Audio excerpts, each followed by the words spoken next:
बातमी आता सविस्तर बघणार आहोत। पुणे झेडपी घोर मुळशी तालुक्यावरती राष्ट्रवादीचा झेंडा फडकणार असा विश्वास शंकर मांडेकर यांनी व्यक्त केलाय। अजितदादांच्या राष्ट्रवादीचे आमदार शंकर मांडेकर यांनी हा विश्वास व्यक्त केलाय।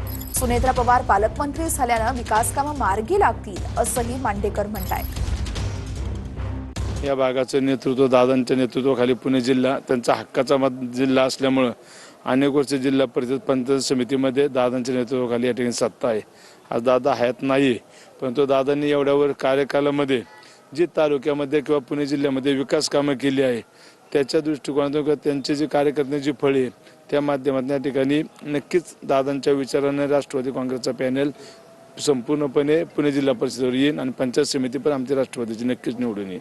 अजितदादांचं तुमच्यावरती विशेष प्रेम होतं, म्हणजे मोठा निधी जो आहे तो तुमच्या मतदारसंघामध्ये दिलेला होता। लोकांना काय आवाहन करतायत? दादा आज आपल्यामध्ये नाहीत, मात्र प्रचाराच्या निमित्तानं जात असताना लोकांची काय प्रतिक्रिया पाहिली?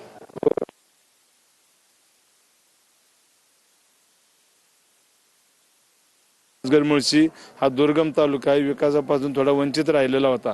त्यामुळे दादांनी मला संधी दिल्यानंतर दादांनी खूप मोठ्या प्रमाणात निधी दिला। हे तुम्हाला सर्वांनाच ज्ञात आहे। इतर आमदारांपेक्षा मला जास्तीत जास्त निधी देण्याचं या ठिकाणी काम केलंय।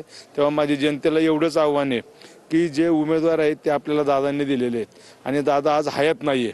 मग त्यांना जर खऱ्या अर्थाने भावपूर्ण श्रद्धांजली व्हायची असेल तर दादांनी ज्या पद्धतीने आपला विकास केलेला, आपल्या भागाला निधी दिलेला आहे त्याचंच लक्षात ठेवून आपण दादांच्या विचाराचे जे उमेदवार आहेत त्यांना जास्तीत जास्त मतदान करून निवडून द्यावं, एवढीच या ठिकाणी मी सर्व मतदार बंधूंना या ठिकाणी विनंती करतो।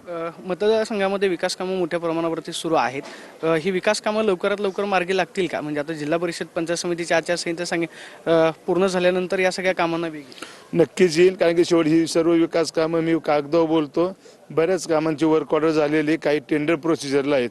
त्यामुळे ही सर्व विकास कामं पूर्ण होतील। कारण की आता तुम्ही काल पाहिलंय ना, आमच्या सुनेत्रा वहिनींनी राज्याचा उपमुख्यमंत्र्याचा कारभार स्वीकारलाय, पालकमंत्री सुद्धा मंत्री म्हणून त्यांची या ठिकाणी नियुक्ती झालेली आहे। त्यामुळे नक्कीच आम्ही उर्वरित कामं मार्गी लावू। उलट आज जाहीर सांगतो, या व्यतिरिक्त अजून एक्स्ट्रा कामं आम्ही या ठिकाणी मंजूर करून आणू।